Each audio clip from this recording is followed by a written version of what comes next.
Bro, that's crazy. I literally put the headset on and 5,000 people left. That's crazy. That's insane. Like that, I put the headset on and 5,000 people left. That's wild. Or, thank you for the 5, get the subs. Like, I didn't even play yet. That's insane.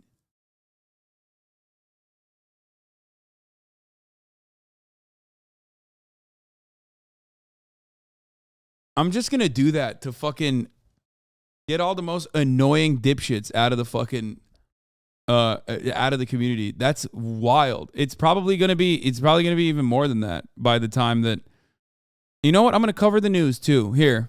Have made an arrest Fuck those in connection guys. to the murders investigation of 4 college students in Idaho. 2 federal law enforcement sources tell CNN that the FBI took a suspect into custody. Thank you, Gaucho in Marks, for the 10 northeastern gift subs. Pennsylvania. The arrest comes nearly 7 weeks after the students were found stabbed to death in a home near the University of Idaho campus. Police in Moscow, Idaho will hold a news conference later this afternoon. And CNN's Veronica Miracle is live in Moscow, Idaho with the very latest. Veronica? Well, Amara, as you said, those federal sources telling our CNN's Josh Campbell and Mark Morales that an arrest has been made. Evan Debs. We understand that at this point it is a man in his 20s, but beyond that, there are very few details coming out at this hour. So the people that want to see you play Valorant are annoying? Yes, dude. Yes. They have no time. Dude, I'm not even playing Valorant. They have no time or patience for like even a 1 second of like gaming that they might actually accidentally see, that they straight up fucking leave. Like, that's crazy. So yes, they are really the most annoying people in the community. They're the ones who constantly fucking chirp about news. Like, why aren't you covering the news right now? Why aren't you covering the news right now? Those are the motherfuckers. It's mostly the old people though, I think.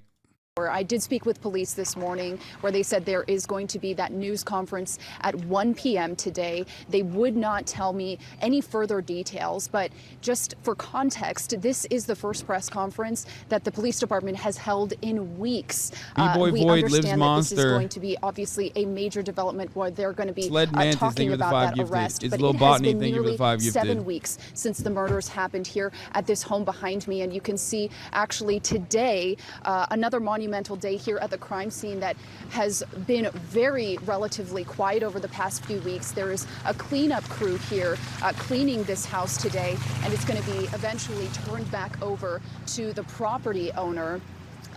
And so we understand that so much is happening here in Moscow, and the police department making this big announcement today.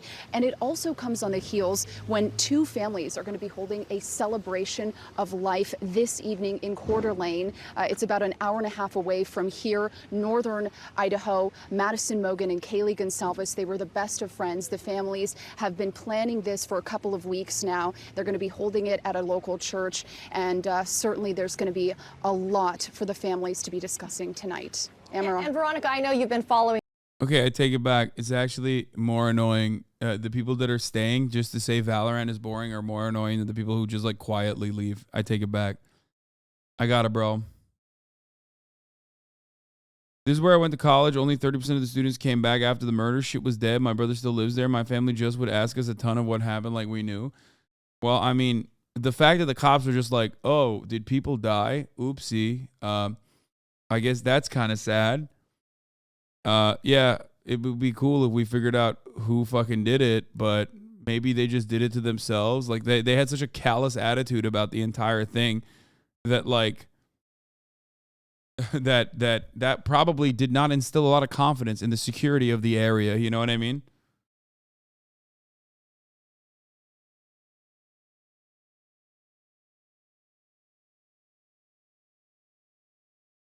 Doing this story for weeks now. Can you talk to us a little bit about just how these murders have impacted the community, how we've got to this point, and also the fact, that investigators have been quite tight-lipped about any new development. So this is obviously, a huge development that we're hearing today.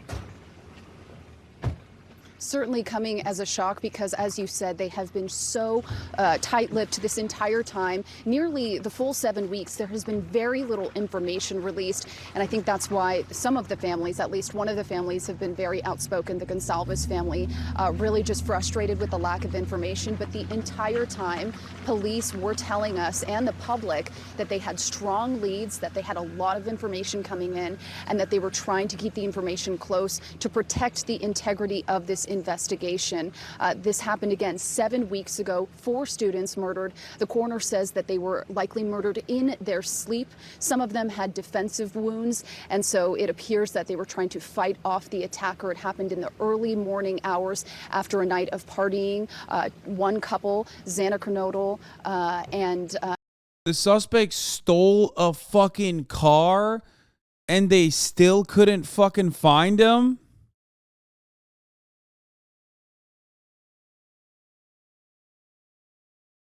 For this long? He didn't steal it? Apparently the suspect was asking for advice on Reddit, pretending like he was asking for criminology advice.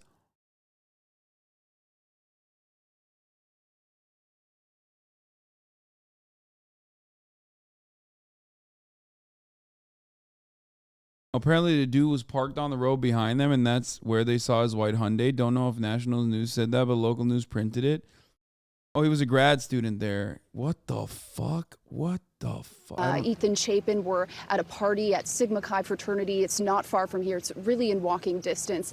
And the other couple, Madison Mogan, Kaylee Gonsalves, the best of friends, they were out at the Corner Club. It's a bar in the area. They all came back here and were all home by around 2 in the morning on that early Sunday morning. And what happened between 2 a.m. and noon when that first 911 call came in, well, that is still a mystery, but we hope to learn more today at that press conference. Amara. All right, to be held at 4 p.m. Eastern. Appreciate your reporting, Veronica Miracle. Thank you. Last night. So Brian Kohlberger, 28, is in custody in connection with the Idaho murders. He was studying a PhD in criminology 15 minutes from the scene. Earlier this year, he canvassed Reddit for criminals willing to share their tips. It was part of a research paper for his degree and was presented as trying to understand the psychology of a criminal. He does look like a Redditor.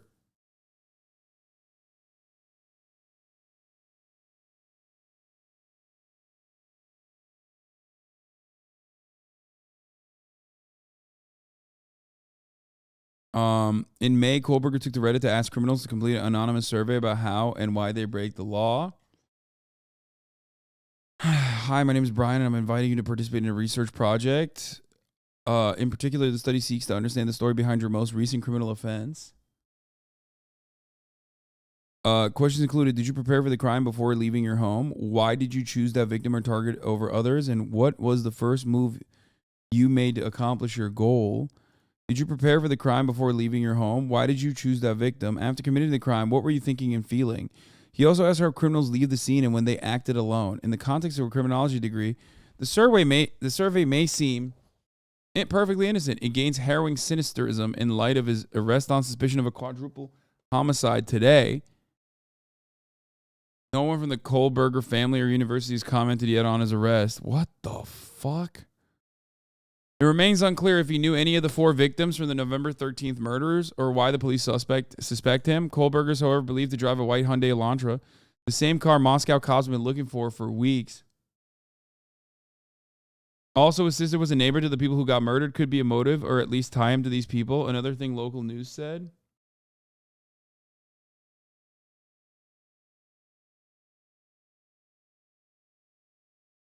He said, what? Custody in connection to the November murders of...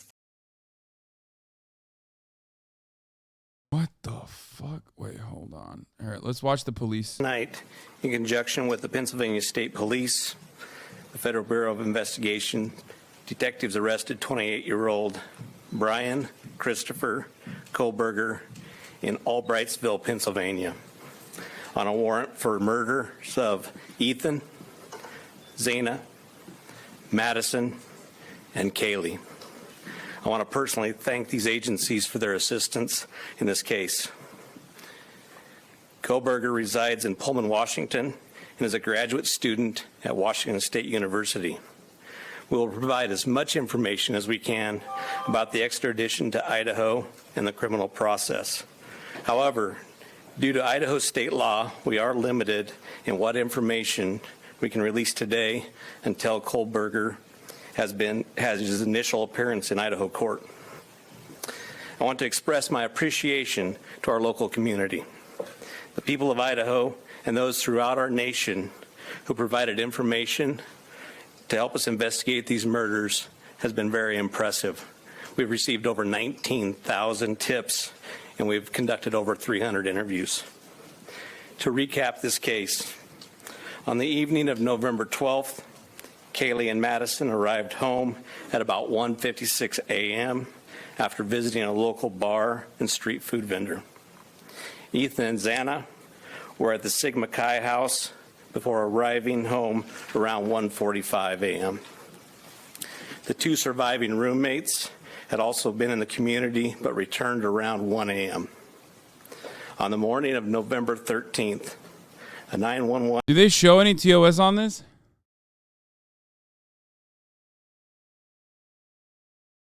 Because I have to go pee. No, they don't. Okay. Hold on.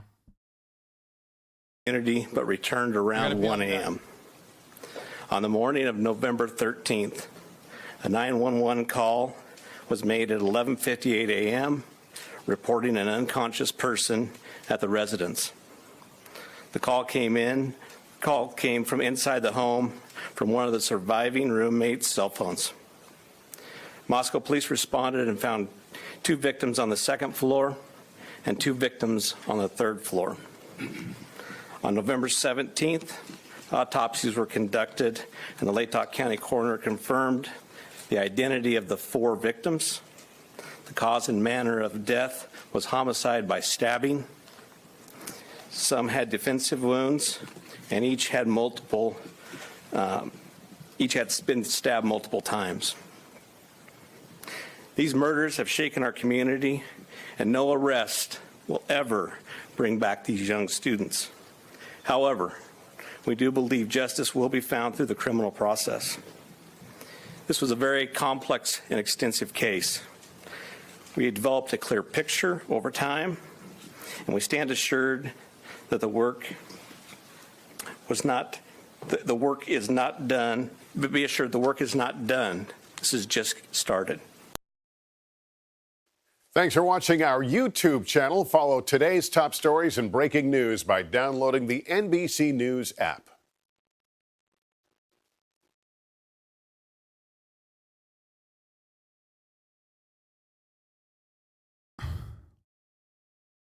College town.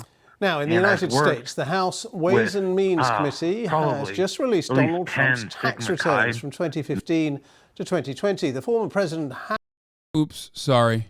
Members, and this guy called in to a true crime video podcast to play an absurd cat and mouse game with amateur investigators, and apparently didn't work. What? You know, the one thing that every single one of them I feel like has asked me is, if you were going to kill somebody, how would you get away with it?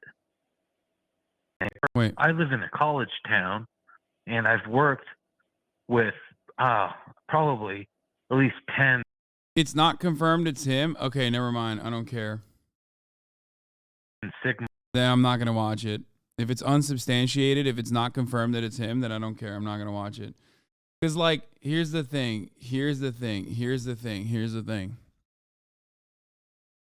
Gen Z has a major, I would say, more unique obsession with true crime than like the previous generations. Every generation has had an obsession with true crime, but like Gen Z especially so on TikTok. So they play detective all the fucking time. So a lot of things that are unsubstantiated will unironically get like a lot of play.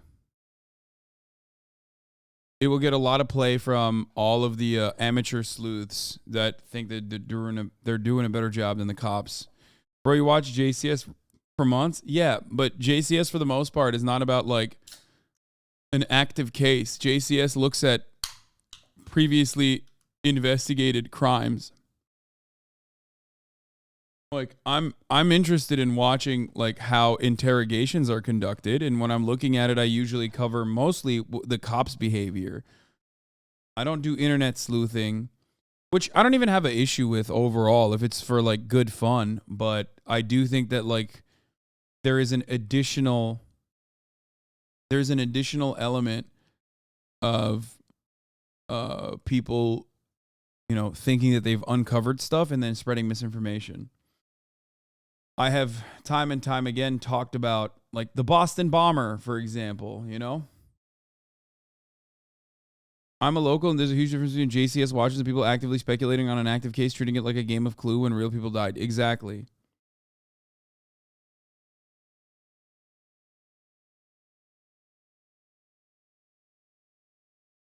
Do you think the whole true crime thing is unethical? No. No, I don't think it is.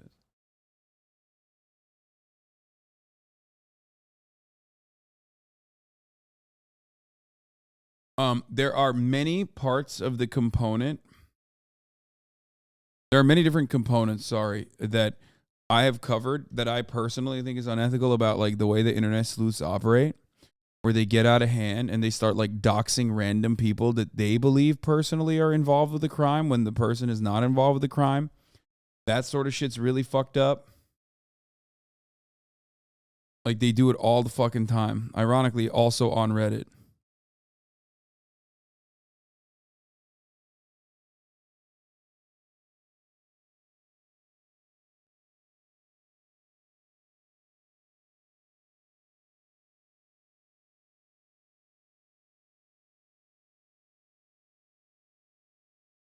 Best example is none of the Dahmer victims' families giving Netflix permission to make that show or giving them money or getting any money, you mean?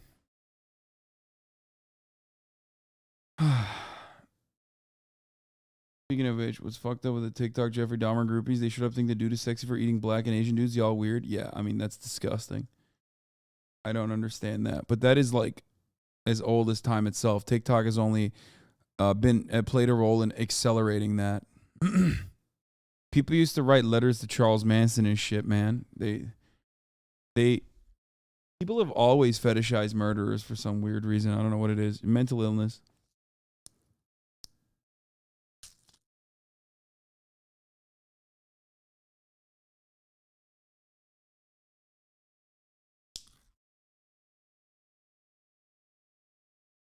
Charlie dropped a new YouTube policy video.